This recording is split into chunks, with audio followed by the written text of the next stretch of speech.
Good morning प्यारे बच्चों। आज हम करेंगे वर्कशीट नंबर 89। सब्जेक्ट है सोशल साइंस, क्लास है 9th। आज की हमारी इस वर्कशीट में कुछ क्वेश्चंस पूछे गए हैं जिनका आंसर हमें अपनी वर्कशीट में देना है। तो शुरू करते हैं हमारी वर्कशीट को। सबसे पहला क्वेश्चन है फिल इन द ब्लैंक। हमसे पूछा गया है the country is divided into different areas for the purpose of election. यानी इलेक्शन के उद्देश्य से हमारे देश को डिफरेंट एरिया में डिवाइड किया गया है। दीज एरियाज़ आर कॉल्ड, जो ये एरियाज़ हैं वो क्या कहलाते हैं? तो इसका आंसर हो जाएगा हमारा A option, electoral constituencies.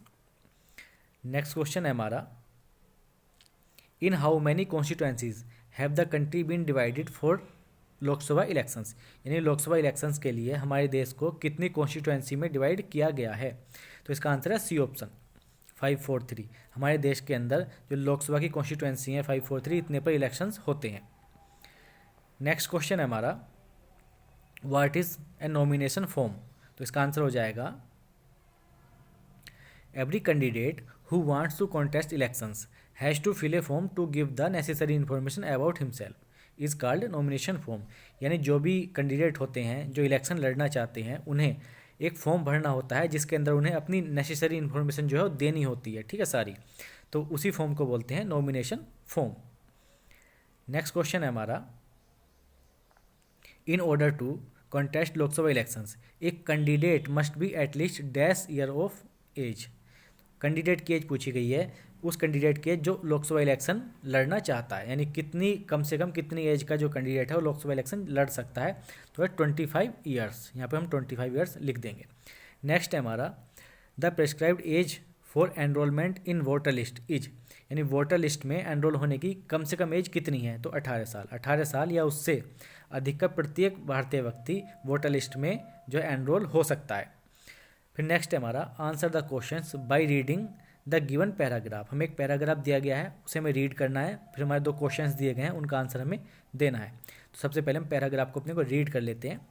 In our country all the citizens aged 18 years and above can vote in an election. Every citizen has the right to vote. यानी हमारे देश के अंदर जो 18 साल या उससे अधिक के जो व्यक्ति हैं वो वोट डाल सकते हैं, और हमारे देश के अंदर जो एवरेज सिटीजन के पास राइट है, अधिकार है वोट का, regards of his her caste, religion और जेंडर। यानी उसके जब किसी भी कास्ट का हो, किसी भी रिलीजन का हो, किसी भी जेंडर का हो, इससे कोई फर्क नहीं पड़ता, हर सिटीजन के पास हमारे यहाँ राइट है वोट देने का, वोट डालने का। Some criminals and person with unsound mind can be denied the right to vote.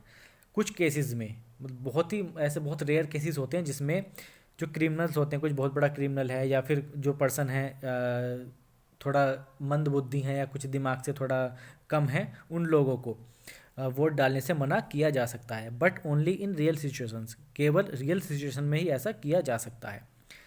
It is the responsibility of the government to get the names of the all the eligible voters put on the voter list. यानी ये responsibility बनती है government की कि वो जितने भी eligible voters हैं उन सबको वोटर लिस्ट में एनरोल कराए। अब इसका हमारा पहला क्वेश्चन है what is the voter list, और सेकंड क्वेश्चन है हु कैन वोट। तो अब इनके आंसर भी हम देख लेते हैं।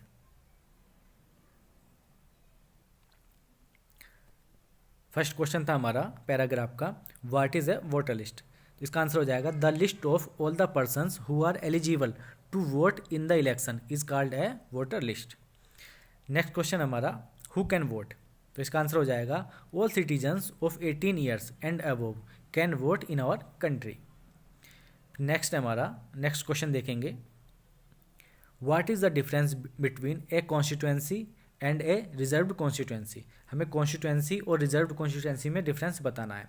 जो हमारी कॉन्स्टिट्यूएंसी होती है वो क्या होती है, देख लेंगे।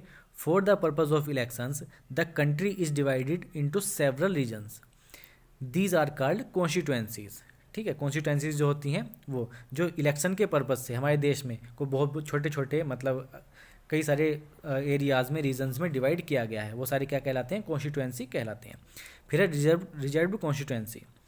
सम constituencies in our country have been reserved for scheduled caste and scheduled tribes. Only people of the same caste category can contest election from these constituencies.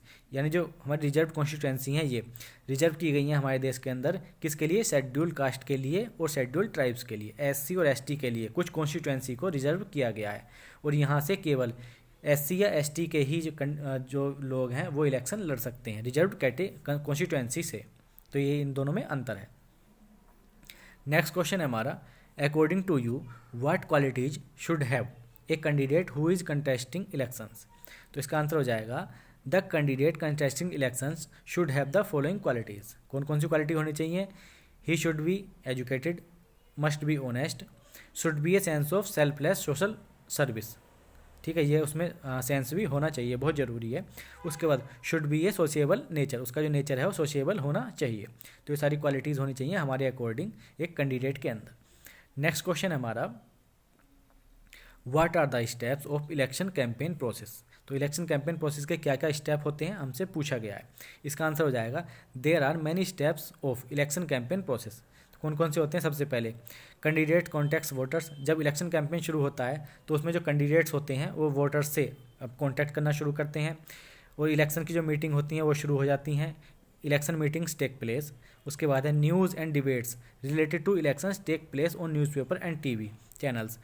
और जितने भी चुनावों से रिलेटेड जो डिबेट होती हैं, खबरें होती हैं और टीवी चैनल्स पर और अखबारों में चलाई जाती हैं।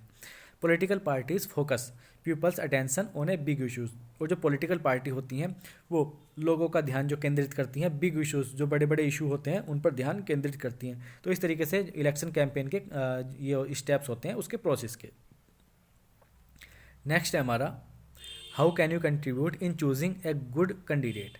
तो एक अच्छा कैंडिडेट चुनने में आप किस तरीके से कंट्रीब्यूट कर सकते हो? तो इसका आंसर हो जाएगा हमारा, we can contribute in choosing a good candidate in the following वे।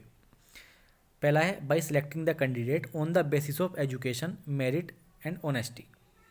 दूसरा है by selecting a candidate based on is her merit rather than caste, religion और नेपोटिज्म। ठीक है, तो मतलब कास्ट, रिलीजन और नेपोटिज्म के बजाय हम अपने कैंडिडेट को मेरिट के आधार पर जब चुनाव करेंगे तो हमें अच्छा कैंडिडेट चुनने में अब कंट्रीब्यूट कर सकते हैं। और इसी तरीके से हम अगर एजुकेशन के आधार पर, मेरिट के आधार पर, ऑनेस्टी के आधार पर भी अपने कैंडिडेट का चुनाव करेंगे तब भी हम अच्छा कैंडिडेट चुनने में अपना कंट्रीब्यूट कर सकते हैं। तो इस तरीके से ये हमारा लास्ट क्वेश्चन का आंसर था। तो इसके साथ ही हमारी आज की वर्कशीट कंप्लीट हो जाती है। आपको वीडियो कैसी लगी कमेंट करके जरूर बताना। अगर वीडियो अच्छी लगी तो वीडियो को लाइक करना और शेयर भी करना। Thank you, thanks a lot.